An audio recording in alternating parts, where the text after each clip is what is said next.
Hi guys, it's Jared here with the Now Debate with today's guest and obviously my good and dear friend Mr. Richard Oliver. But today we have John Sparks with us, who is a podcaster from North Carolina, from Mountain Country, USA, who has a wide variety of experiences that he wants to share with us today about things like phantom hitchhikers, generational spirits, and a whole load of different things that John has been talking about with us over the last couple of weeks. So, John, welcome to the show. Richard, how are you? And whoever wants to answer Good. first, please. I'm doing good. I'm very blessed to be here. Very happy to be here. Thank you guys for having me. It's nice to have you here, John. It's nice to have you. So, where do we start? Because the things that you've been telling us, there's going to be some good conversation here. Some good conversation. Yeah. So where do we start, John? Should we start with the Phantom Hitchhikers, or should we start with this generational spirit you want to talk about? Where would you like to start? Um. God, we're gonna have to go. Let's start towards the beginning.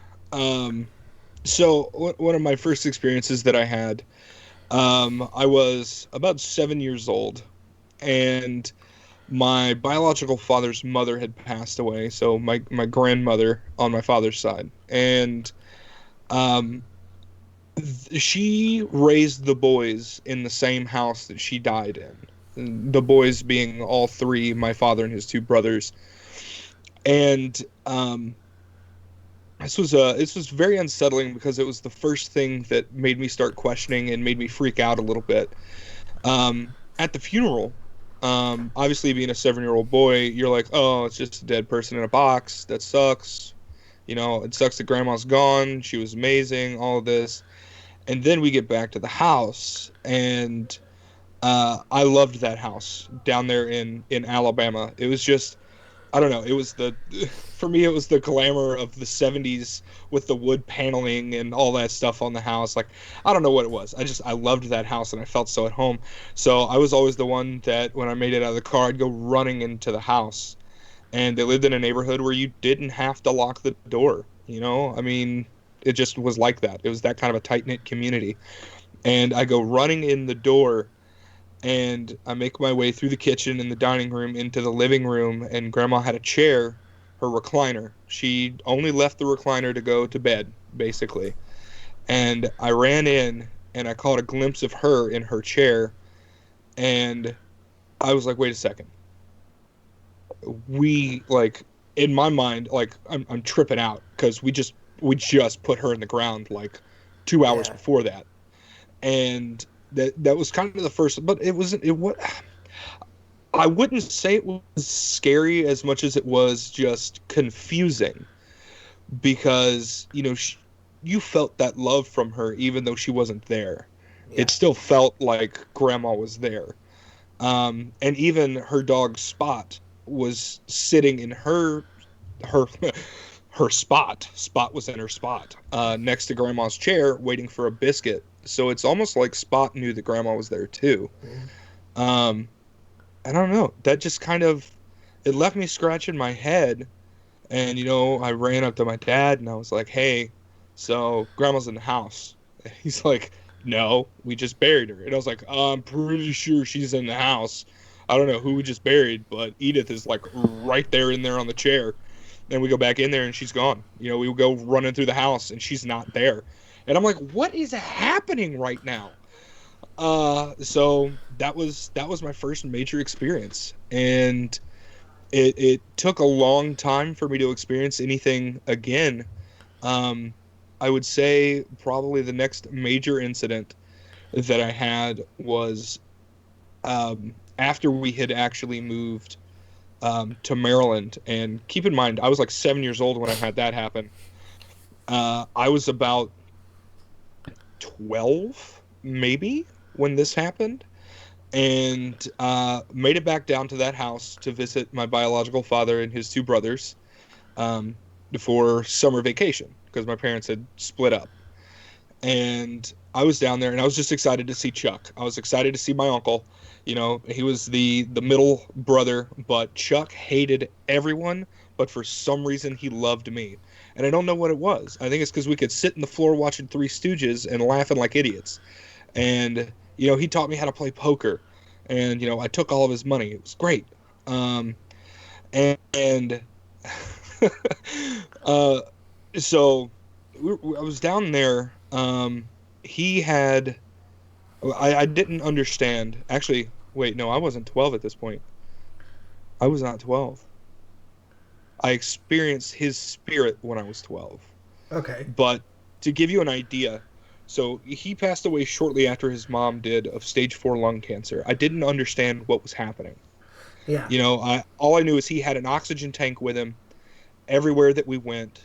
I knew that we spent like 2 days fishing with him and everything like that. And then we took him to the hospital, still not really understanding. Just my dad kept saying, you know, Chuck is sick.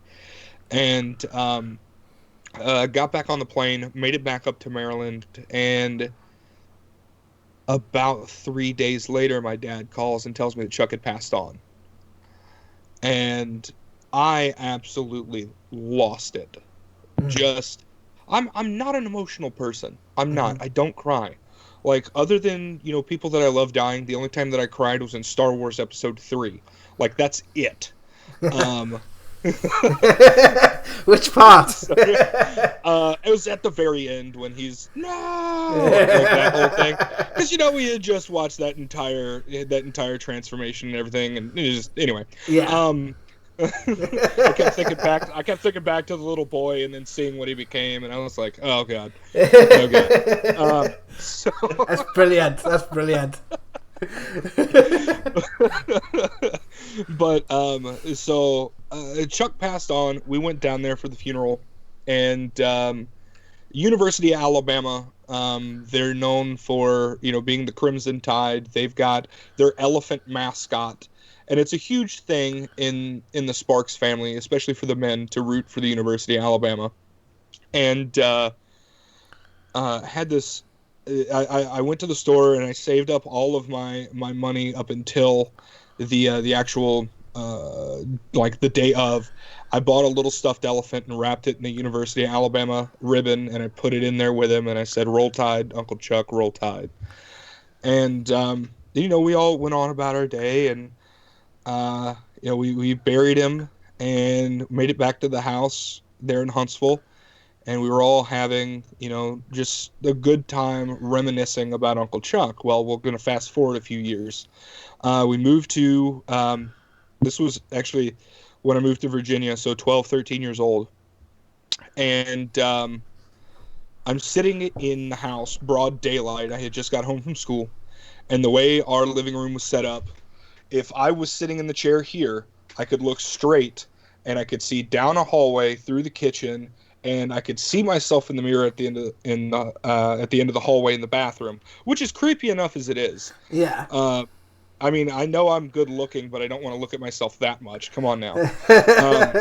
So all of a sudden something causes me, because I'm looking off to my left at the TV, and then something causes me to look down the hallway, and I turn to look down the hallway, and I see this form start to take shape, and it walks probably the 10-15 feet from the bathroom into the kitchen, just right at the edge of the kitchen in the hallway. And then all of a sudden I realized it was my Uncle Chuck. He smiled, he waved, and he turned back around, and as he walked back, he dissipated. So did you see him as like an apparition, or was it just a sense of him being there? It was kind of all of it all at once, which is why I was so stunned, because like I smelled his smell. Like I saw him plain as day. Like there was no like blurry edges or anything like that. It's like Chuck was standing right there in my house years after he passed away. And now keep in mind, the area that I lived in Virginia, you know, we were talking about this before, Civil War battlefield. So much death. And the Great Dismal Swamp was basically my backyard. So you've got all of that moving water, and you've got all of that energy being built up and stored up and then releasing itself. So I believe, I don't know if it was a manifestation of me because I was going through puberty. I don't know if it was, him wanting to make contact, me conjuring him because I was thinking about him and I missed him. Like I don't know what caused that, but I'm thankful every day that I had that because I wanted to hear from Chuck. I wanted to see Chuck, and there he was, just in my kitchen for 0.25 seconds for a smile and a wave and a walk back. And I'm still blessed to this day for having that. Yeah. But of course, it raises all of those questions. Did I create it? Yeah. Was it just a circumstance of where we happen to live and him wanting to make contact? It's just one of those things. But yeah, so that actually, this is going to bring us to that generational thing that I was talking about, which actually took place in this house. So I'm not 100% sure what to label what I have, if it's an ability, if I'm just slightly insane. I don't know what it is. Okay. But there's a part of our attic at this house that no matter how much light I shined back there with a flashlight, I could not see the corner. It was just dark. And there was no history of fire, so it's not like it was scorched and you just couldn't see the wood. It just was dark. And once again, broad daylight. I step into the attic to get out some stuff for Christmas for Mom. Only one home, and I hear two very heavy, shuffled footsteps behind me. Mm-hmm. And I'm assuming maybe some boxes fell over. I'm praying to God boxes fell over, because whenever you were in this attic and you had your back to it, it was like that imminent sense of danger. Like, it's not like fear, but I don't know. It's like you're being watched and there may be somebody approaching. You know what I mean? Yeah. Yeah. It's not 100% fear. It's just there's something going on and I can't explain it. Yeah. So I'm bent over with my back to this area. I hear those footsteps, and slowly I turn around, praying to God it was just boxes falling over. And it was exactly what I didn't want. It was a 7-foot tall black figure. And I mean, built. I mean, like me if I wasn't fat and just all muscle, just jacked. And it was standing there with white eyes looking at me. They weren't like glowing. It was just white. And at the time, the only person that really knew that I was having experiences was my mom's mother. And she said that if any time you come in contact with a spirit, you are to invoke the name of the Lord if you want to command it to do anything. Mm-hmm. So, in an already crackly voice because of puberty, and now because of slight fear, I said, in the name of Jesus, what do you want? Now, I'm not going to tell you what it said until I tell you this other story. Okay. So, I one time asked my father, without explaining why I was asking the question, I simply asked, have you ever seen anything strange? Now, my father is a very stoic man. He was very reserved, conservative, no emotions, just that kind of, the definition of what society would consider a man. Mm-hmm. And this man is in tears as he is telling me this story. He said when he was 10 years old, he was playing ball with his brothers in the backyard. And the way the houses were set up then, I'm pretty sure that you guys may have seen houses like this. But you would have a road in front of the house, you would have the house, then you would have another road, and then the garage. Yeah. Does that make sense at all? Okay. So they're playing in the backyard. And ball goes over the fence. Grandma calls him in to get cleaned up for supper. And I'm still shaking thinking about this. Sorry. It's okay, dude. Take your time. He's like, hey, I've got to go get the ball. And she says, just come in. You can get it after supper. And after supper, he goes out to get it. The sun is starting to set. It's that kind of eerie time of the night where you have that feeling that something may go down, but you're not sure what. And he walks down and he sees the ball in front of this garage 3 houses down. And he then realizes the garage is off the ground about 2.5 feet, which is very surprising to him because they don't use their garage. So, what does every curious 10-year-old do? They go and check it out. So he opens it up, and standing in the back corner is this 7 foot tall black figure with white eyes staring at him. And he took off, he grabbed his ball, and he hauled it home. So when you And my mean dad, yeah. when you mean the garage is elevated, so is it like, is it made of wood, or is it um just for me what do you mean by it was floating, and what is the actual No, garage made out so of? so like the garage doors that just kind of slide up and everything like that. It was a wooden door. Ah, Back in the right. 50s. Back in the 50s, they weren't really looking at, nobody really had an aluminum door at that point. Um, so, I've got you. yeah. So it just happened to be like one panel was pulled up and the rest of it was just off the ground. Um, so he hauls it into the house. Now, my dad is bawling while he's telling me the story. He doesn't know why I asked him. I just happened to ask him. And I never told him why I asked him because the last thing I wanted was for him to freak out. And this was after my experience. Yeah.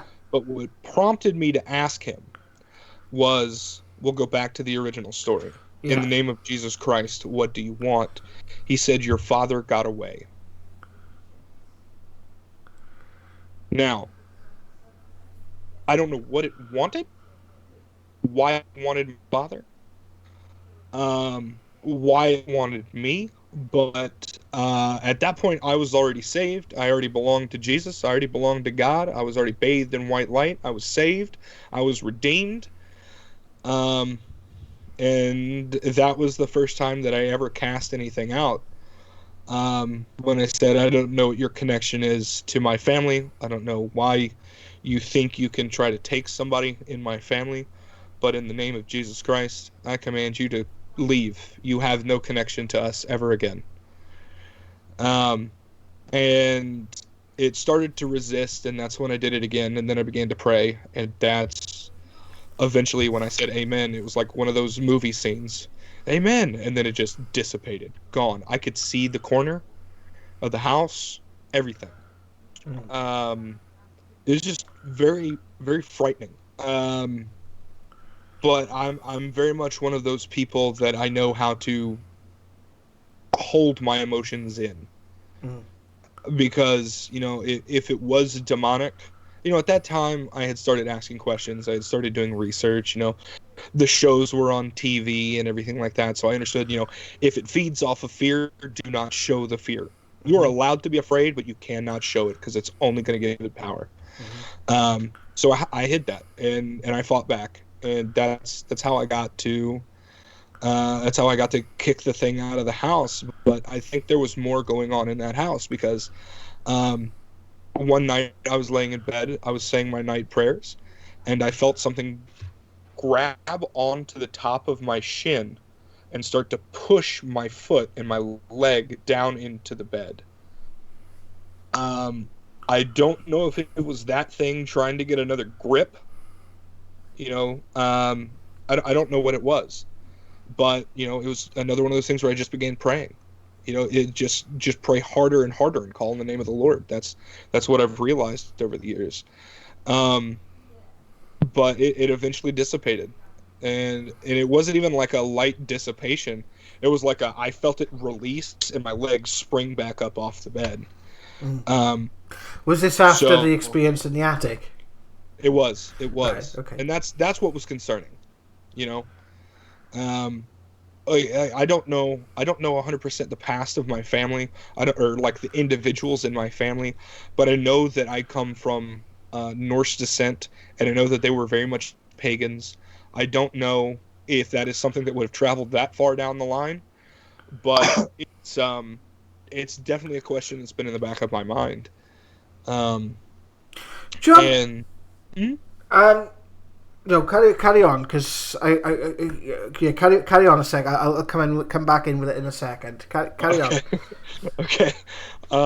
So there's another experience. The door that was next to mine at the end of the hallway. So where our bedrooms were, long hallway. I was the first door on the right. Then at the end of the hallway, there were three doors. The one straight ahead was my bathroom. The one to the left was my parents' bedroom, and the one to the right was the uh, what do you call it, guest room. Mm. Nobody used the guest room. We rarely had guests. It was just there, and it had one of my old bunk beds in it. And um, every night, like most kids, the dark is a little freaky, Mm-hmm. but there was something about that room. I just noticed there was something that made me very uneasy about that room. Day or night, it didn't matter. So what I would do is I would close the door, and there were days that I'd come back by it and it would be open. Mm. And I'd ask my parents, I'm like, "Hey, did you open the door?" And they're like, "No, there's no reason to open the door. We don't go in there." And I remember one night I made it out of my room and I had to go to the bathroom. It had to be like maybe 1, 2 o'clock in the morning. And I'm walking by and I'm about to walk into my bathroom and the door swings open to that guest bedroom. I was like, "Are you, like, really?" I was almost in the bathroom. You could do anything that you wanted to. You could have done it while I was in the bathroom. Because now I'm about to pee myself and I'm not even in the bathroom yet. And and it's just like I said, it's one of those things that it just becomes normal at some point. Yeah. But I finally sat down and I started looking at all of this stuff that was happening, and I did the research on where we lived and everything, and it was just crazy. I Well, don't know what was opening that door, but it just kept like, just leave me alone, man. Just leave me alone. I gotta bring this up, and I can take this out of the stream if it does end up being like sort of private or whatever, right? But as I'm Okay. looking at your image here, I hope you don't mind me doing this, but I can see a female figure on your left hand side. I can. She's not Okay. nasty or bad or anything like that. It feels like she's quite young. I would say probably in her 30s, long brown hair, 30s or 40s I'd have said. So long brown hair and quite short, like quite short in stature. But I don't know why, but she just drew my attention as I'm listening to your story and watching you. She just caught my attention, and she's like sort of right next, sort of around you. But it sense as if there's a sense of love there. Does that make any sense to you, buddy? You probably can't see the chills. Um, can you repeat the hair for me? It's like a light brown, and I would say it's quite long, but it feels like it's slightly styled. It's like, I think she would have had, it feels like it's an older person appearing young. That's the kind of vibe I'm getting, as if it was either that or there's an older person connected to her that had quite tight curly hair. Because I'm also getting like an older lady with her as well, right? Oh But my God. I'm getting like the two. I don't know if it's the same person or if it's two people, but it's as if like she sort of sat. But when the one that's appearing young, or the young one, she's got like long brown hair. She's wearing red and white, so I don't know whether it's like I don't know whether it's associated with like baseball or something like that, because it feels like it's an association with a sport, and baseball is what come to my head. Felt that she's quite a youthful, exuberant sort of energy. And I'm also picking up something to do with the nose and the throat, as if she had issues sort of with her nose or throat, or sort of that area, sort of like respiratory issues, whether she passed with that, or like where to do with smoking or smoke inhalation or something like that. But I'm picking up nose and throat when she's with you, because she's like literally sat, just her energy is around you then, and it's manifesting to me in the way that I work and what I know and understand as like she's around you. Does that make any sense to you, buddy? Surprisingly, yes, but once again, it's something that I never met. Um, it's still my father's side. You know, we had talked about somebody beforehand when we were originally talking. This would have been his daughter, Jean, who was actually Miss Alabama and passed away due to issues from growing up in a home with smokers. Bloody hell. Can we keep that in the show, bud, or do you want me to take it out? Oh no, I am fine with that. Thank But you for that. when she passed, she was in her 30s, and her hair was actually it had shortened up and was a bit curlier. But it wasn't super short. But when she was young, it was long. Yeah.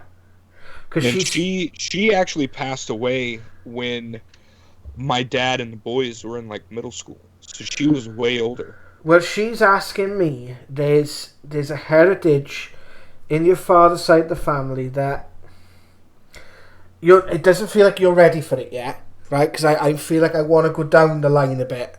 Maybe in the next about 5 to 10 years, I'm picking up, right? So this is a journey, a process, right? But you will understand it in your own way. You won't understand it in the way that they understood it. You will understand it in the way that you understand it. Does that make sense to you? It's like... More than you know. Yeah, because it feels like you have different frames of references, but the meat on the bone then is the same, if that makes sense. It's almost like it'd be a difference in religion. You understand it as Jesus, they might understand it as something else, but it's the same thing. It's still dealing with God, light, love, that energy. Do you know what I mean? So it feels as if she's saying there's a heritage there, and it feels like there's a heritage in the family line, and it feels like there's going to be things that you're going to learn more of, and it's about it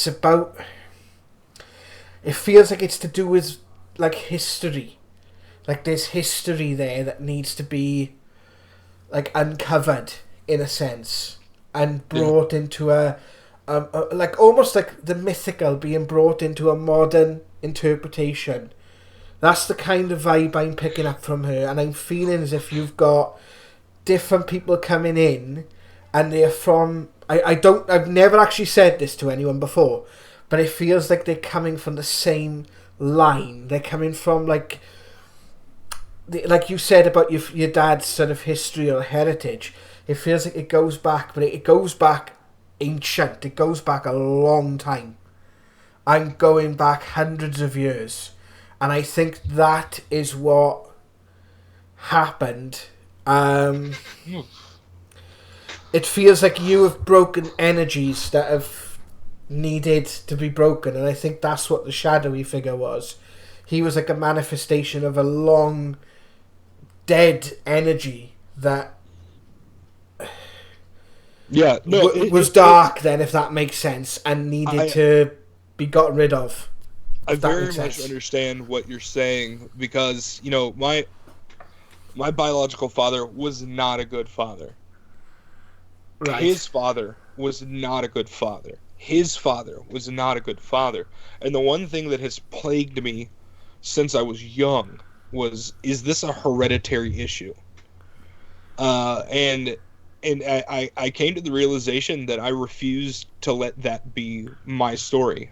Yeah, you asked me about it, didn't you? You asked me about it before, yeah. Anyway, carry on. And I refuse to let... And if that means that I am not to have kids, then so be it. That means that generational thing has been broken, and it is no longer something that has to be worried about.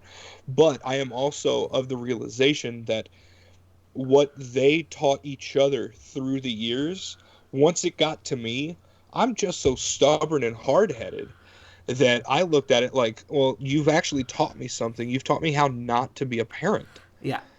And it's one of those things that's just always in the back of my mind. And it was just, I was having waves of chills, because it was one of those moments where I did feel like there was somebody here, but I was not going to acknowledge it. Just because I was in the middle of the interview. So it was actually quite interesting that you kind of pulled that out. So that kind of confirms something for me there. So I appreciate that. I'm glad of that. I'm glad of that. Rich, do you want to step in with anything, my friend? Um, well, when you were talking, John, I picked up, right? I don't know if you can take this, but like a Native American, right? I was picking that And up too. it whatever this was, right? It is there's something to do with almost like someone they're at a war, right? They're in a battle, and they've done something. This is in the past now. They've done something so bad that it's caused this issue, right? Because of something they went through, and I can keep seeing this native. I'd never see stuff like this. We used to have it in the church, right, with guides and guardians, but I keep seeing this Native American Indian, and this being. I think if you go down the line of that research, you'll find this being, and I think that's the vibe I'm getting. It's very strong. I know you said you got like Viking descendancy, but this is close. This energy is close, and this energy is where you've this ability has come from. This is that's the vibe I had when. So it's very interesting that you say that because my biological father claimed that we had Blackfoot Indian descent. Obviously, I have not gone into it. I'm planning on doing a DNA test here very soon.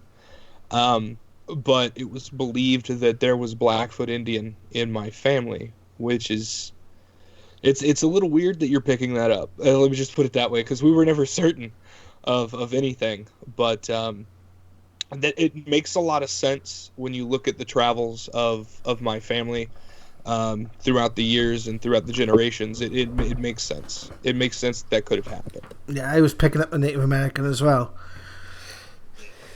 I can.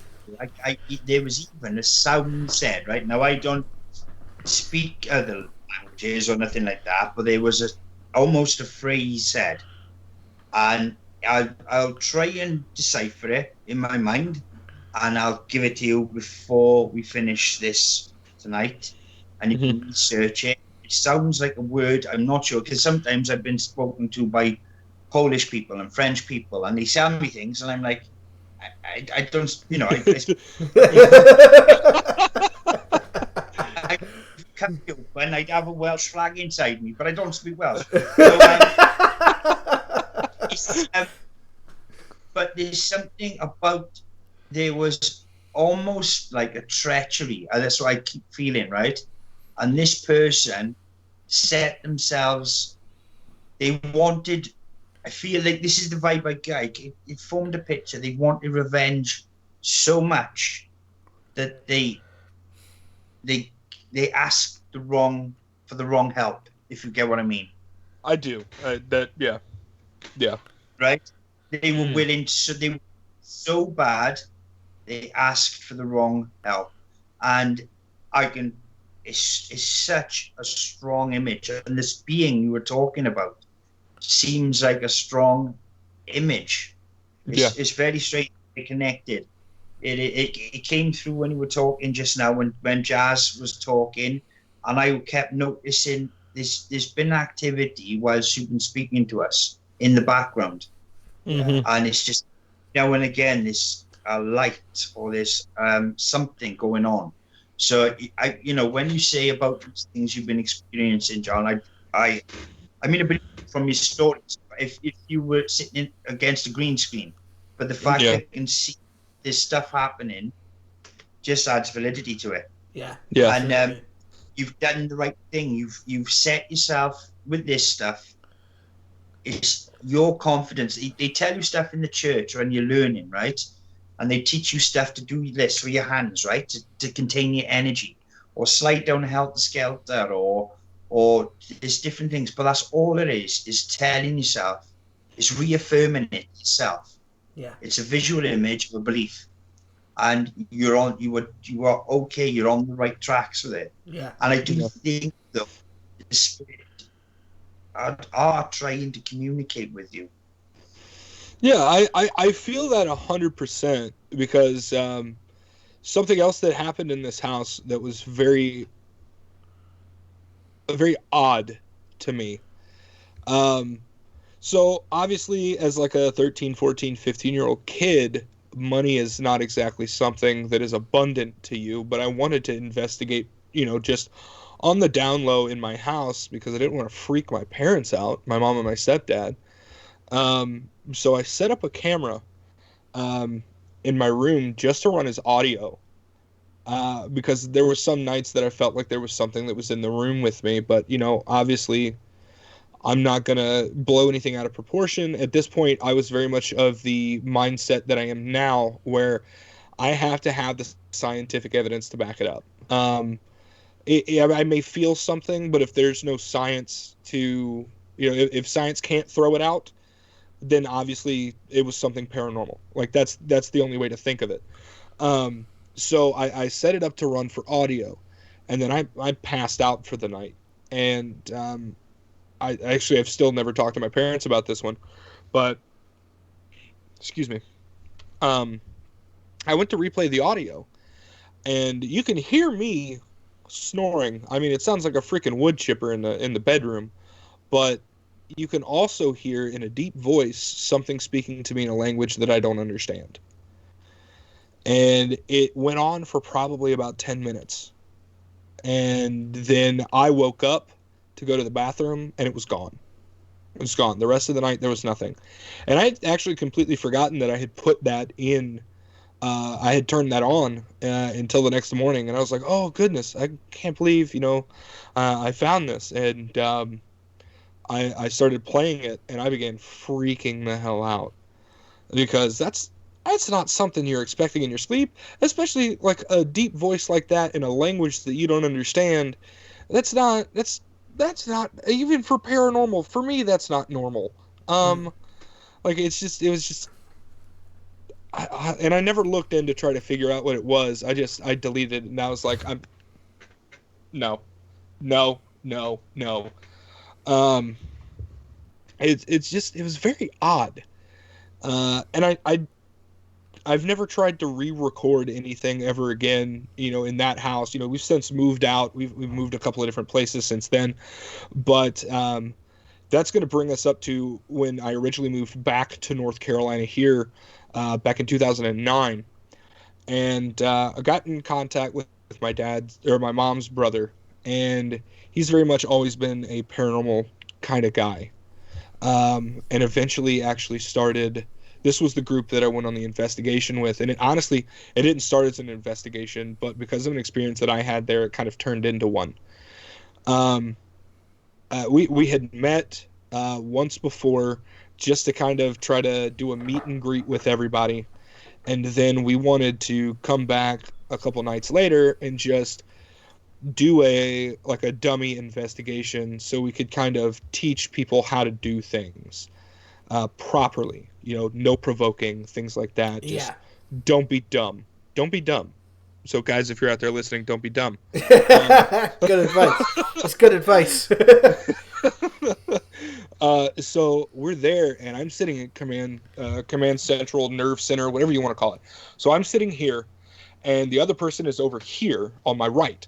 And I have this thing where when I sit, I kind of chicken wing my arm out like this, and I'm looking at stuff.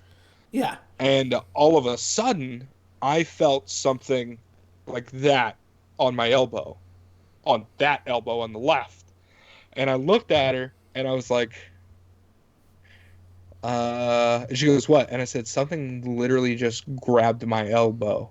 And at that point, I began having these wave after wave after wave of chills running through my body, almost like if somebody turned the ocean on full speed and you were on the beach and it's just wave, wave, wave, wave, wave. That's what it felt like, just from the top of my head through my entire body.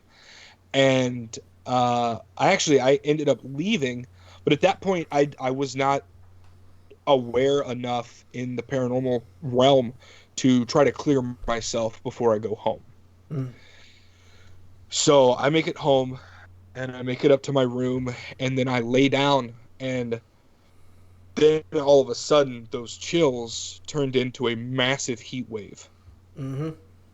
and I started sweating. I mean, I was TMI, naked as a jaybird, all of the covers off, two fans on full over top of me with the AC on, and I was sweating like crazy. Mm-hmm. And I grabbed a hold of my cross, and I just started praying. I was like, hey, Lord, I don't know what's going on, but I need this to stop. I need sleep. I got to be up for work in a few hours. Like, I don't know what's happening. I need this to subside. And it slowly started to subside. But whatever followed me home did not leave that night. This is where it starts to get interesting.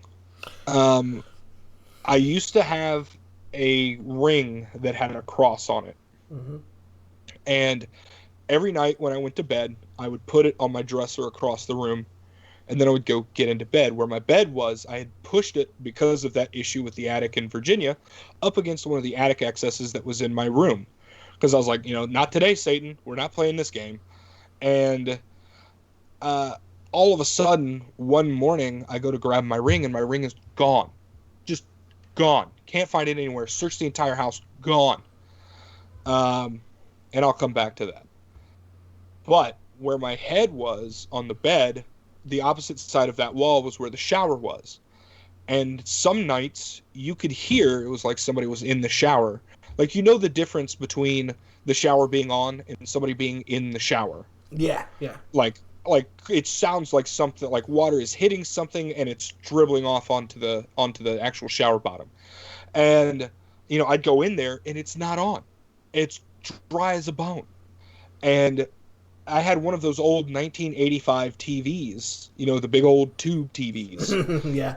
And I had it in the corner on a TV stand, and I would be watching it laying in my bed, and it would turn. And then I would get up and I would turn it back, like, come on, quit playing a game, and then turn the other way. And I'm like, okay, you know what? We're just turn it off. We're not watching TV today. Somebody's being a dick. I'm not playing this game. I'm not playing this game tonight. I kept living with it because I was afraid to say something to my family and be like, hey, I brought something home. And then I had these huge bull horns on my wall that were done into a stud with a nail that was about that long. And I mean a thick nail, because I didn't want them to go anywhere. Well, coming home from Walmart with my mom one day, and I had mentioned to her, I'm like, hey, we need to talk. There's been some weird stuff going on. And I finally got up the nerve to talk to her. And as we walk into the house, boom, big thud from upstairs in my room. I was the only room upstairs. I was over the garage, the only room up there. And we were both gone. The dog was laying in the living room. Could not have been him. And I said, I don't know what that was, but I want you to come here so you understand that I'm not insane. So we go up there, and my bullhorns have been pulled off of the wall, out of the hallway into my room, thrown in the middle of the room, and the nail was on the ground with a 90-degree bend. So the nail had been pulled out of the wall, bent, and then somebody had thrown the bullhorns into the center of my room. Now, those bullhorns were about 10 feet from where the wall was. And I don't know if you guys understand how physics works, but something that big is just going to fall straight down. Yeah. So she's like, oh, I don't know what that was. No, that's crazy. And I'm like, that's not the response I was looking for, but thank you.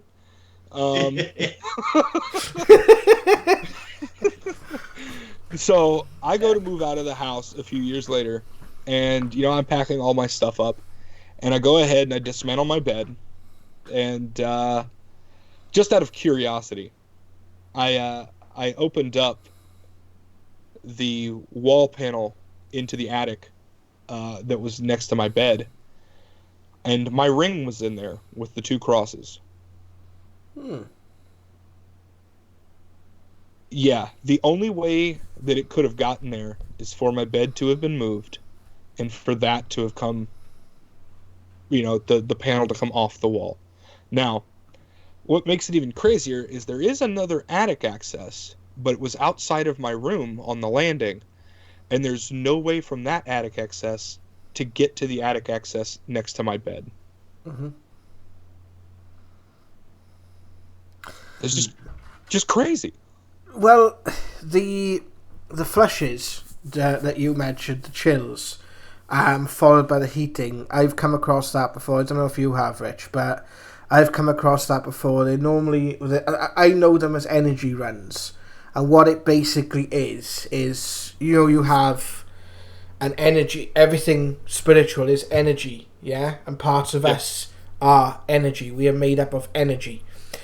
And what happens is you can actually have like an activation, so you can have an experience then because of the nature of the experiences that you had that night.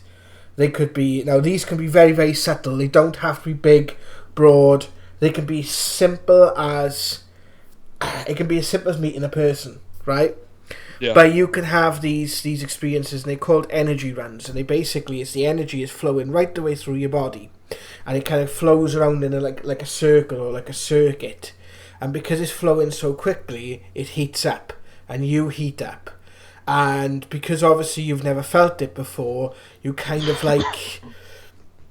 heat up from it. And obviously, when you were praying, you focus your intent on bringing it back down, and that's why it came back down.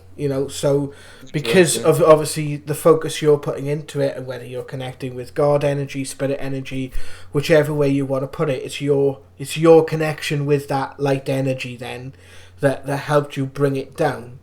And with regards, did you ever get a resolution as to what came home or what was causing the things happening around you in the house? No, but I know for a fact that it was attached to me because I moved out into a travel trailer, and I moved that travel trailer around a couple of different places, but it followed me. But I had kind of found a way to protect the inside of the trailer, just with prayer and hanging up crosses and things like that. But did this happen before or after the big black figure? Did all this happen? This was way after. Way after. Right, okay. So I'm not sure if the thing had bound me and then was just trying to torture me again. But this thing I literally would see footprints in the sand outside of my trailer of somebody walking. And you would even hear almost like hands scraping aluminum siding, just running across aluminum, like almost when, like when your hands are really sweaty and you drag them across like aluminum and it has that sound. It's not quite a screeching, but almost like a smudging or something. Yeah. I would hear that all the way around the outside of the trailer. And eventually, probably about 6 years ago, I actually decided to do some research and figure out a way to cast it out, and I casted it out, and I've not seen it since. So, Rich, any thoughts? Yeah, very similar. What you said, Jazz, about the energy runs that can cause these they can cause shaking if you're trying to go to sleep and you're shaking. They can cause all sorts of phenomena. Right? Yeah. If you ever get, sometimes you get that thing where you feel the bed shake, and you're thinking, was that the bed? It's actually you shaking. It can be if you're in a psychic environment where there's paranormal based energy, you soak it in, you soak it up, right? So you imagine if you don't ground or if you don't disperse that, it's got nowhere to go, and you're just constantly being charged up. And your normal lithium battery, if you charge it too much, will pop. So it's you're in that realms of science. If you're too much energy, you'll pop. You won't. Your body and your mind will. It's all sorts of side effects to it.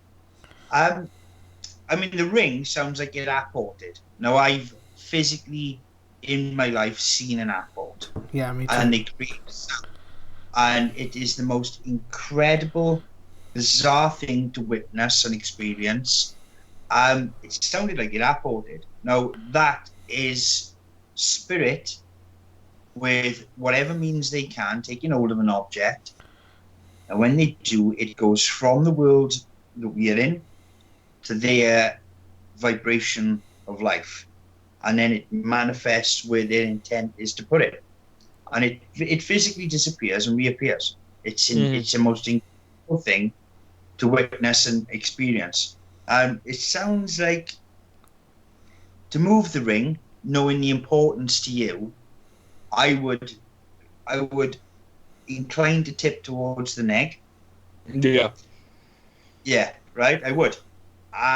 It doesn't sound like spirit will move that, knowing how you feel about it and what it means to you, what that symbol represents to you. So, yeah, but it's like life. You don't always move to the neighbors who come out going cookies and making lemonade and making you go somewhere where things the world is made of it.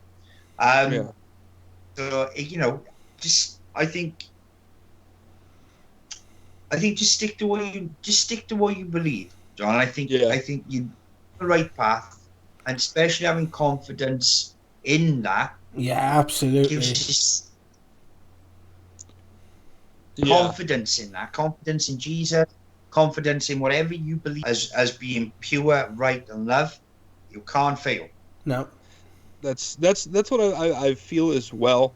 And that's why, as my life has continued and the more experiences that I have, like with the hitchhikers, I drive an hour to and from work, and I drive through some very rural areas. I mean, we are talking, that old phrase, paddle faster, I can hear the banjos. These people are the ones playing the banjos. Like, it's that kind of thing. Okay. So, but I will be driving through, and I can almost tell you exactly where it is on my route. I'm not even sure if it's the same person every time, but somebody hops in the car with me.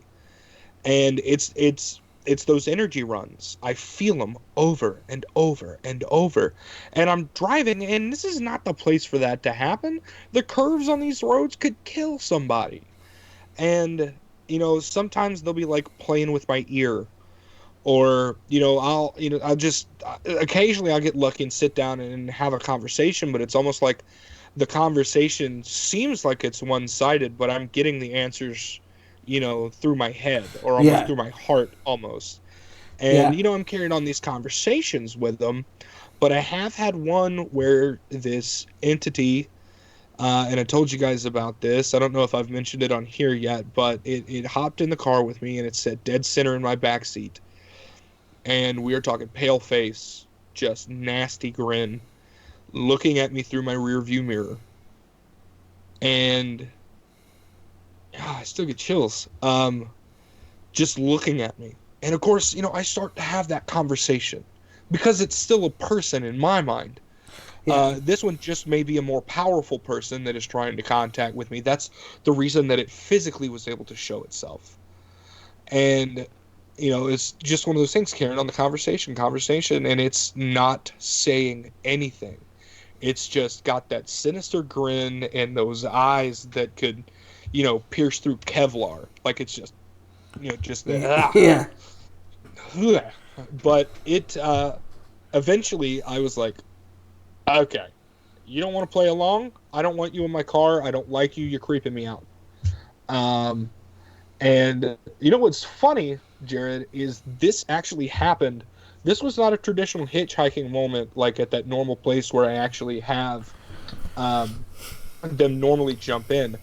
You remember when you were talking about when we first talked, we were talking about a mountain area with very smooth rock. Yes. And you mentioned that cut in the mountain, almost like a deep curve. Yes. This happened as I was coming down the mountain in that curve. Right. So, crazy that you were to mention that, and then like 2 days later, this was going to happen. And I said, hey, in the name of Jesus, I'm going to have to ask you to leave. And it just stared at me.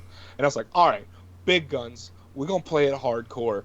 And I was like, the dude that created you and me, the dude that created your boss, the dude that kicked your boss out of heaven and sent him down here and said, you can't come back.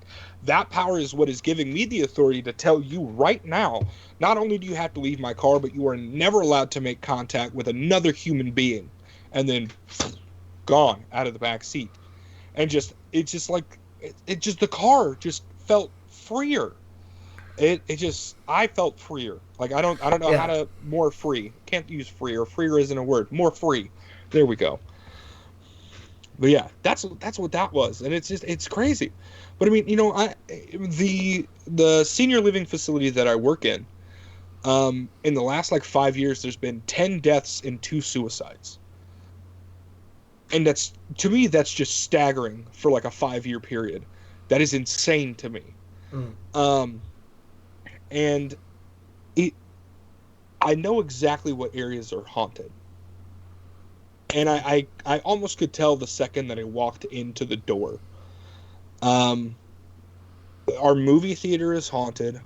Our fitness center is haunted. The entire fifth floor is haunted. And there's been stuff moved through the kitchen. I don't think the kitchen is haunted. I think it was just somebody moving through the kitchen. Mm-hmm. And I remember standing there looking at the dish pit, and the dishwasher was standing off to my right. The entrance door to the kitchen was off to my left, and I'm literally 5 feet from it, and I could feel the wind from it. The dishwasher couldn't feel it, but I could feel it, and out of the corner of my eye, I saw this white just rush in. Mm-hmm. And, I looked around, and there's nobody else in there wearing white but me. And I was like, oh, man.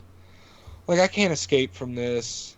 Like, I just want to, like, have some peace. Um, and then that night, as I was driving home, I had another hitchhiker jump in the car. And, when I got up the mountain to my house, I got out and I looked and I said, hey, you cannot come in. This is not my home.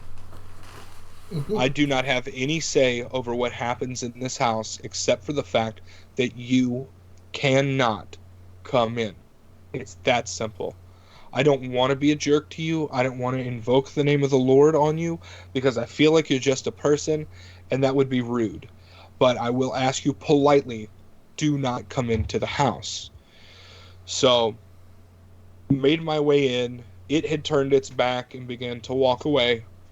And I I made my way into the house. I got ready for bed. It was late. Um, I came in, hopped on the bed here. My window that looks out, like right here, is if you look off to the left from my window, you can see my car. Mm-hmm. And I'm laying in bed, and then all of a sudden, I hear a tap on the window. Mm-hmm. And I look over, and there she is. She's outside of my window asking me to come in. And I'm like, I just told you can't come in. You're going to make me be mean. And I don't want to be mean. I don't like being mean. Like, can you please just go? And she was like, no, I want to come in. And that's when I said, all right, I'm going to have to be a dick to you now.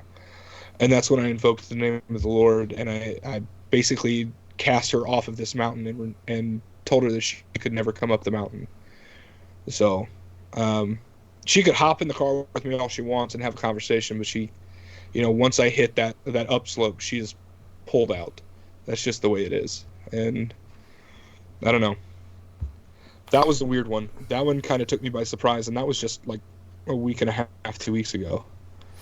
But could it be possible that they want to actually?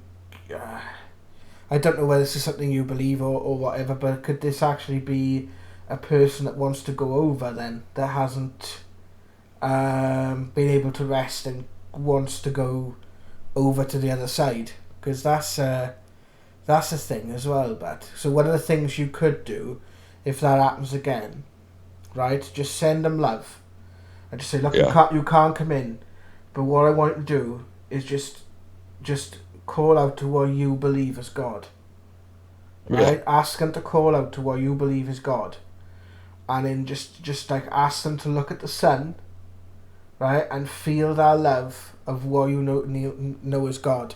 Because to spirit, the sun is a doorway, or that's what they've told us, right? Makes sense.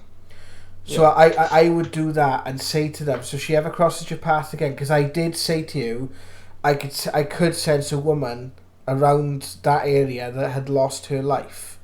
If I don't know if you go back to the conversation that we had. I do. I remember that. And I think that's what she's after. I think she's after someone who's got the capability to help her, because she can't make that gap. It's a bit like, you know, when someone is like really depressed or really like they can't see the light of day of their situation, and sometimes all they need is to sit down and just say, look, you know, it's actually not that hard. Have you tried looking at it like this? And to them, it's the same thing. To them, you know, they are in a state of depression, like, if you will. When someone's in a state of depression, sometimes they can't see laughter. Sometimes they can't see love. All they can see is what, you know, is getting them down.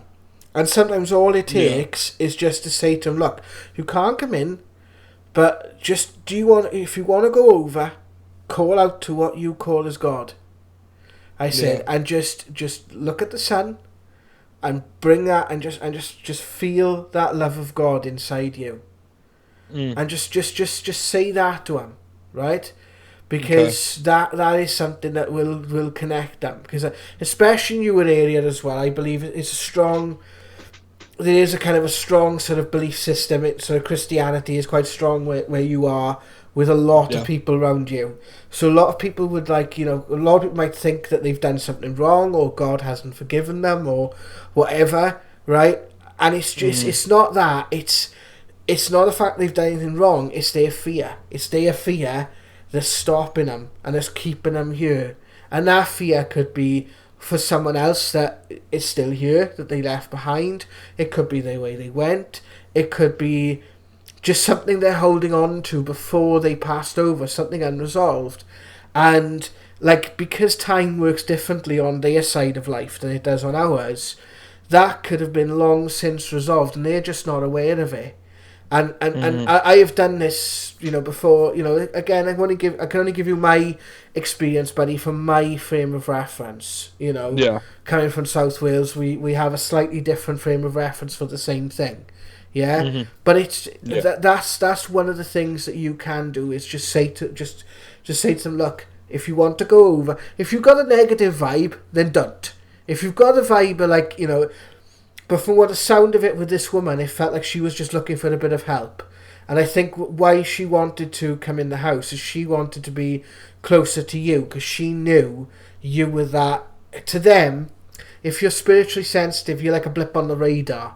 So you're like a beacon of light to them. They see you as a pillar of light, right? That's how they see that you've got that hotline to God. Then, does that make sense? Yeah. We are the keepers. We are the keepers of the doorway. See, you can communicate with spirit. We are the doorway to the spirit world. So, and I believe in my heart, and I've always thought this, that if God did create doorways for whatever reason to find faith and to have that connection to spirit, he would put people in charge of it, right? Because if you be biased, or you could be quite neg, and you could let all the neg things into the world.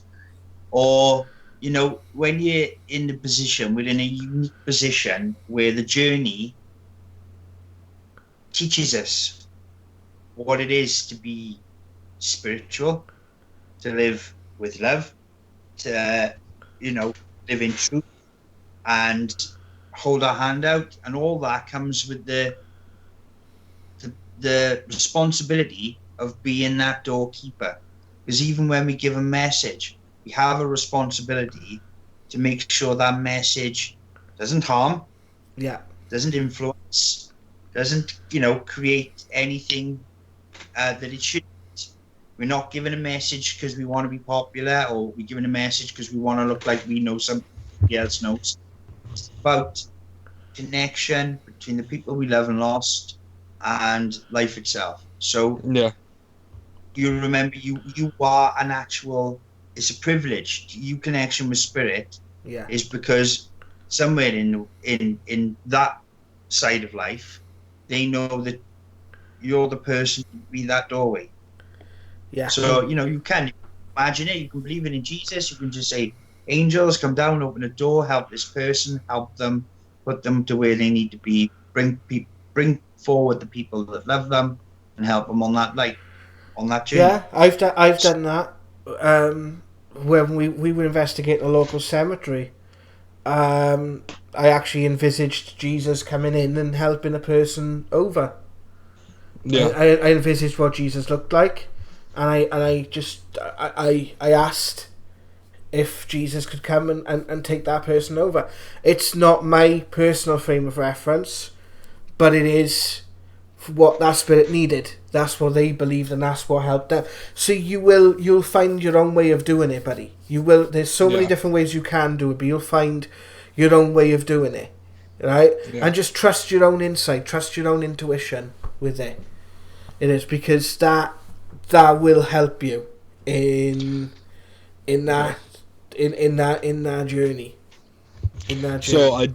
I do have one more story for you.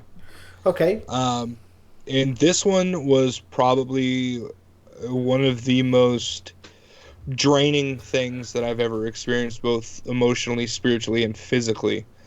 Um, there was a group of guys that we would all go out to the projects together. Very poor areas that a lot of people would never go unless they absolutely had to. Um, and we would walk through there at night and just pray over the area. Um, and we got out of the car one night, and just keep in mind, I am not one to watch the news. I don't read the newspaper. I already have enough negative thoughts myself. I do not need Yeah. somebody putting more in my head. Yeah.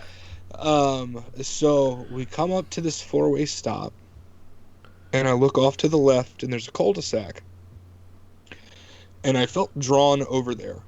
And as I get there, I see this dark, small child figure laying in the fetal position in the road, in the middle of the cul-de-sac.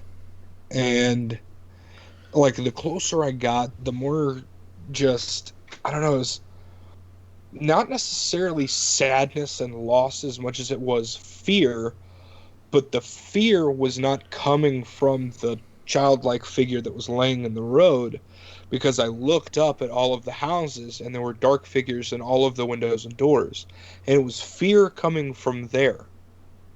And it actually drained me to the point where I hit my knees and I literally could not get up. And I looked up at my roommate, who was like, dude, what the heck is going on? And the only thing that I could get out was, what happened here? And they then told me that, like a week and a half before we got there, a young girl was shot and killed in that spot. And they still didn't find who did it. So, by putting those stories together with what I was experiencing with the fear from those entities, it was almost like a playback. Yeah. Like, the fear from them was, what would happen to us if we said who did this? Almost like they all saw it, but nobody was saying a word. Yeah. And I literally had to have them like carry me back to my car. I could not get up, and I'm a big dude, so like I felt so bad for them having to carry me. But I was like, I was like, guys, I appreciate it. Keep doing what you're gonna do. I'm gonna pray from right here in the driver's seat until I get my life back together. But yeah, no, that was just absurd to me that I would be there and have that kind of a moment, because I mean, like, who am I to have that experience? That's always a thought that goes through my head, is like not necessarily a why me because it's like horrible or something. It's a why me because Do you know what I've learned? Like who am I? Do you know what I've learned? Mm. When we ask those questions, do you know what I know what the answer is and what Spirit told me? Someone who gives a fuck. Someone I who can, yeah, accurate. someone who gives enough of a cares enough to keep that story going, to talk about that story, to look into that story, to investigate that story, to make sure that story doesn't die, doesn't that. That's because stories are so important, right? It's how we articulate. It's how we make sense of the world, right? You've heard me say, like, we have different frames of references, right? You know, it doesn't matter which way you look at it. It doesn't make one person right, one person wrong. All it matters is the energy, the life behind it, and it's the fact that you. I think it's the fact you care about. I think it's the fact that you're willing to move forward with it. A lot of people would have had that experience or had a similar experience and just gone, oh, it was something I ate. Or, do you know what I mean? And you're like, why hasn't that fascinated you? Oh, yeah. Yeah. You know.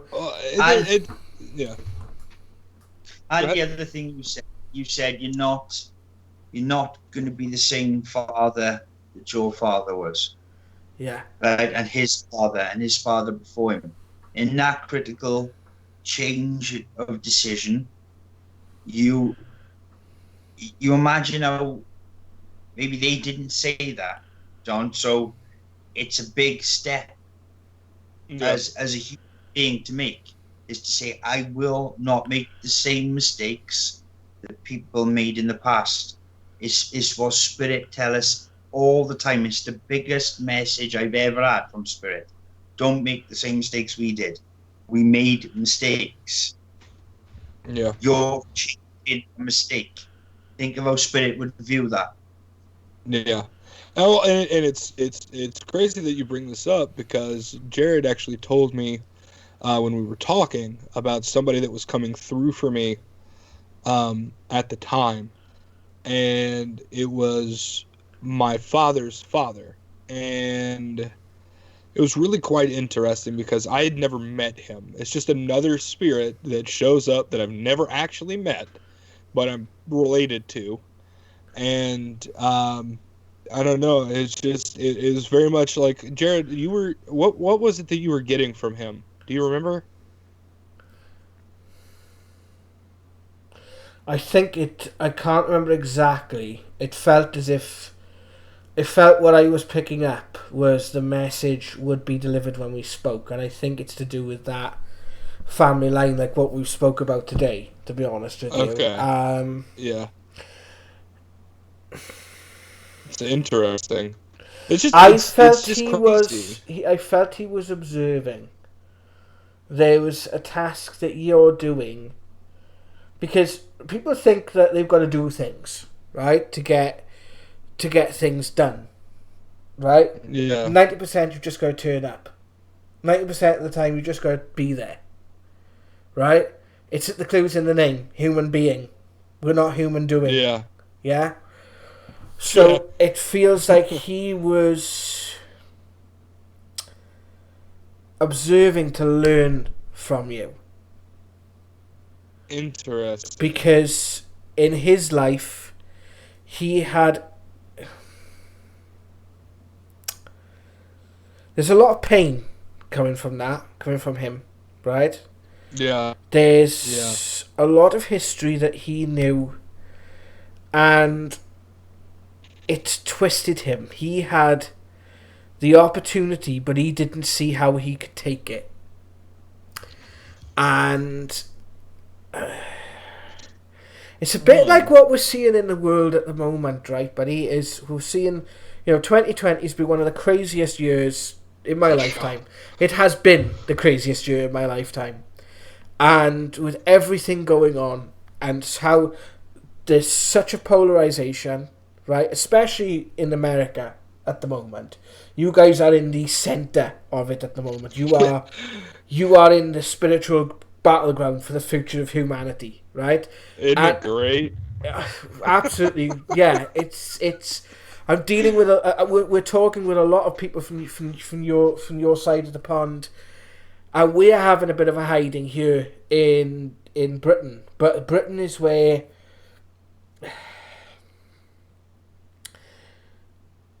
the sort of European side of it at the moment is kind of being kept in a perpetual state, right? Yeah. I think what is happening in America, and I don't know which way this can go. I don't know whether this is done through the presidential election. I don't know whether this is done just through some. It could be a maverick in America somewhere. It could be anything, but it's something that shows us an alternative, because that's what we need at the moment. It's a tipping of the scales. It's something that shows. Yeah. The juxtaposition of where we are and what we... It's a very, very difficult kind of situation there that you're in. And you're probably you're going to be living through, by your grandfather's terms, a revolutionary time. Right? Yeah. Where things are I'm not surprised. be... So he's learning from that, but it's a case of the fact that you just said no. Yeah. And that's a big thing. The fact you just said no, like Richard highlighted, that's how it felt, is that he is observing, because it felt when he was alive, he was going through a very similar tumultuous sort of time, but for different reasons. And he had that opportunity, but it felt like he didn't take it. Or so that's what he's learning from you from a distance. Yeah. Is the alternative. This is how it's done. And that's not putting pressure on you. No. It's just the fact that, like, literally, it's the fact you've made that choice. I will not be what come before me. I'm taking a different road. Yeah. So and that's something that I decided a long time ago. Yeah, absolutely. You know, it was one of those things where I was just like, you know, this is a path, like, to bring up Star Wars again, you know, Padme, Revenge of the Sith, you know, I'm sorry, but you're going down a path I cannot follow. It's the same thing. Yes. I just there's and if it means me remaining single and not having kids for the rest of my life, then so be it. But I would rather know that I have chosen my own path, and I have made it the best path. You know, Robert Frost, you know, the path less traveled. But that's the thing, though, it's right, dude? Thing. By making that choice, by choosing that path, that will draw you to someone, right? Or that may draw... I don't know. That will draw you to someone, right? Because there will be someone in your path, right, which you will meet. And they will not be conducive to that abusive energy. Yeah. Because you got rid of that abusive energy a long time ago. So you've got no need to fear becoming that person now, because you've already moved past it. You've already you will see this. If there's any signs at all, and they would be the most minimal signs, you will spot it straight away. Because you recognise it. You've got to have recognised it, because you've made the choice not to repeat it. Does that make sense? Yeah. So that's where I would say I wouldn't be afraid of meeting someone or raising a family if that's something that you want, right? I would embrace the fact that you have said no, and you've lived your life like that, because you've lived your life like that up until now. Does that make sense? You're already doing it. It does, yeah. Yeah. You're already doing it. So there's no need to fear it. And the fact of the matter is, before you even got into that, you'd probably have to breach that fear anyway. So you would probably come out to the person that you got with and got together with and talk about it with them, like you've talked with us. And that would what's the best way to stop something happening? Don't get into that position in the first place. So by being open and honest about it, like you have done with us, or like you have done with, I'm assuming, a lot of other people around you, you've already created a situation where that can't happen. Do you see what I mean? Yeah. Yeah, I completely agree. Yeah. Right, guys, we're It's getting. it's it's a big change from how I was raised and everything like that, and I could understand why he would be looking in and being like, oh dang, uh, this may be the chosen one who breaks everything. Well, he'll have the opportunity then to come back and do it again himself. He'll have that Yeah, opportunity again. Do you know what I mean? Guys, we're getting yeah, close to yeah. the end of the show because we've been going for about an hour and 20 minutes now. So, is there any final things that you would like to say before we end tonight's broadcast? Um, I don't know. Just thanks for having me on here. Thanks for listening to the paranormal insanity that has been my life thus far. No, it's Um, been great. It's been amazing to actually be yeah, able to work and have the opportunity to work with someone on camera because it's been the first time I've worked for quite some time. So, yeah. thank you for actually letting me do that, John. That's just been brilliant. I'd love to see how It's things move yeah. forward with you, and it'd be cool if we could stay in touch. And we're Oh, obviously going to be coming 100%. on your podcast. What is your podcast, John? What's the name of the podcast, and where can So, people find it? yeah. So my podcast is called Sparks of the Paranormal. Obviously, a play on my last name, being Sparks. Um, and it's one of those things where because I can't get out and do any investigating myself, I just don't have the time currently.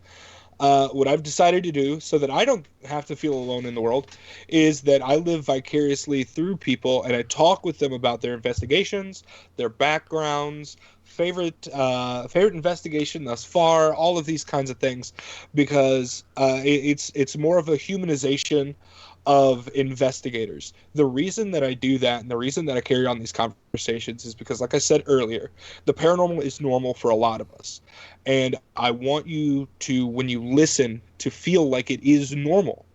That it's okay to talk about these things because it is. It is okay. You may get a strange look, but pardon my language, fuck that look. I don't care. Yeah, We're out here having the conversation, talking about the real thing right now. You don't have to admit that it's real. There may be a moment coming up where you're going to be like, "Oh, dip, these guys were right," and then you can come on to the show and you can listen to it and figure everything out for yourself, learn some things, listen to some people that are boots on the ground making it happen. But the show is called Sparks of the Paranormal. You can find it on all major podcasting platforms: iTunes, Spotify, Breaker, Google Podcasts, Radio Public, Overcast. There's so many out there that it is we, because it's kind of become a paranormal family on the show. So you can find us on all of those platforms. You can find me at Sparks of the Paranormal on Instagram and at Sparks of the Paranormal on Facebook. So that is where you can find me. would you be willing to show me how to set up podcasting, John? Because I want to do it. I haven't got a bloody clue how to do it. I would love to. Well, That would be a huge honor. thank you very much, Richard. Absolutely. Richard, any final words, buddy? Well, it was a lovely to meet you, John, and hear your stories. And don't even, they're not even, they're not even bizarre, right? Every, everyone's stories. I've had the hitchhikers, right? I think we've had the hitchhikers on numerous cases. Yeah. I've had this. But every experience you've described, I've come across the negativity. I've come across energy. I've come across cases that have been quite big in the criminal world, and I've experienced them. And it's just to have a conversation where you can feel free enough to have it Yeah. in this sort of subject matter is priceless. Yeah. And so, yeah, I'm glad you felt, I'm glad you had the conversation with Jazz before this. And I am glad that you've come on and told the story because it was fascinating and I have loved listening to it. And yeah, hopefully we'll do some more in the future. Yeah. I would love to, Love to because see you back on. I'll put it this way. I've seen a few things in the night sky, if you know what I'm saying. Well, Uh, Right, and guys, thank you very much for tuning into this episode of the Now Debate. I'm Jared Walters, joined by John and Richard. John, thank you for coming on the show. And guys, thank you for watching this episode of the Now Debate. And we'll see you soon in another video. Take care. Bye, guys. Bye, Parapeeps.